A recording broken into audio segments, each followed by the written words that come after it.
தந்தை, மகன், தூய ஆவியாரின் பெயராலே ஆமென். இயேசு கிறிஸ்து தாம் படப்போகிற வேதனைகளையும் பாடுகளையும் அறிந்திருந்தபடியால் அவர்களை விட்டு கல்லெறி தூரம் அப்புறம் போய் முழங்கால் படியிட்டு, பிதாவே, உமக்கு சித்தமானால் இந்த பாத்திரம் என்னை விட்டு நீங்கும்படி செய்யும். ஆயினும் என்னுடைய சித்தத்தின்படியல்ல, உம்முடைய சித்தத்தின்படியே ஆகக் கடவது என்று ஜெபம் பண்ணினார்.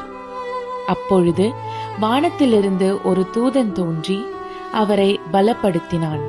அவர் மிகவும் வியாகுலப்பட்டு அதிக ஊக்கத்தோடே ஜெபம் பண்ணினார்.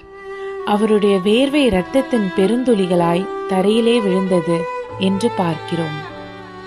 இந்த வியாகுலங்களை யாருக்காக அவர் பட்டார்? பிதாவே, உமக்கு சித்தமானால் இந்த பாத்திரம் என்னை விட்டு நீங்கும்படி செய்யும் என்று வேதனையோடு பிதாவிடம் மன்றாடினாரே.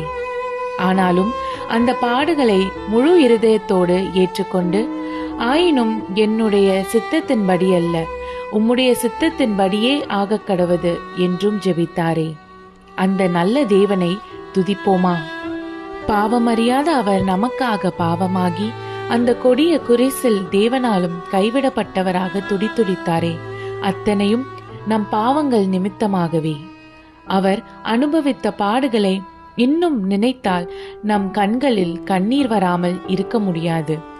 அவர் பட்ட பாடுகளை நாம் தியானித்து, அவர் நமக்காய் சிந்திய இரத்தத்தை நினைத்து, நாம் பாவங்களை அவரிடம் அறிக்கையிட்டு பரிசுத்தமாவோமா?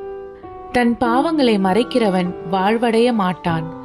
அவைகளை அறிக்கை செய்து விட்டுவிடுகிறவனோ இரக்கம் பெறுவான் என்று வசனம் சொல்லுகிறபடியால் நம் பாவங்களை அறிக்கையிட்டு அவற்றை விட்டுவிடுவோமா? கர்த்தரிடம் இரக்கம் பெறுவோமா? நம்முடைய பாவங்களை நாம் அறிக்கையிட்டால் பாவங்களை நமக்கு மன்னித்து எல்லா அநியாயத்தையும் நீக்கி நம்மை சுத்திகரிப்பதற்கு அவர் உண்மையும் நீதியும் உள்ளவராக்கிறார். ஜெபம். எங்களை நேசித்து வழிநடத்தும் நல்ல தகப்பனே, உம்மை துதிக்கிறோம். கெத்செமனே தோட்டத்தில் கிறிஸ்து வியாகுலத்தோடு ஜெபித்த காட்சி எங்கள் கண்முன் கொண்டு வருகிறோம் தகப்பனே. தும் வேர்வை இரத்தமாய் மாறி கொட்டும் வரை வியாகுலத்தோடு ஜெபித்தாரே. அத்தனையும் எங்கள் பாவங்கள் தீர்க்க தாம் படப்போகும் வேதனைகளை நினைத்தல்லவா தகப்பனே. அவர் எங்களுக்காக பட்ட பாடுகளினாலே நாங்கள் பரலோக ராஜ்யத்திற்கு சுதந்திரவாளிகளாக மாறியிருக்கிறோமே. அந்த அன்பிற்காக, தியாகத்திற்காக உம்மை துதிக்கிறோம். அவர் பட்ட பாடுகளுக்கு நாங்கள் எண்ணத்தை திருப்பி செலுத்துவோம் ஐயா. எங்கள் பாவங்களை அறிக்கையிட்டு அதை விட்டு விடுகிறோம். உமக்கே சாட்சியாக வாழ எங்கள் ஒவ்வொருவருக்கும் கிருபை செய்யும். எங்கள் ஜெபத்தை கேட்டு எங்களுக்கு பதில் கொடுப்பவரே, உமக்கே நன்றி.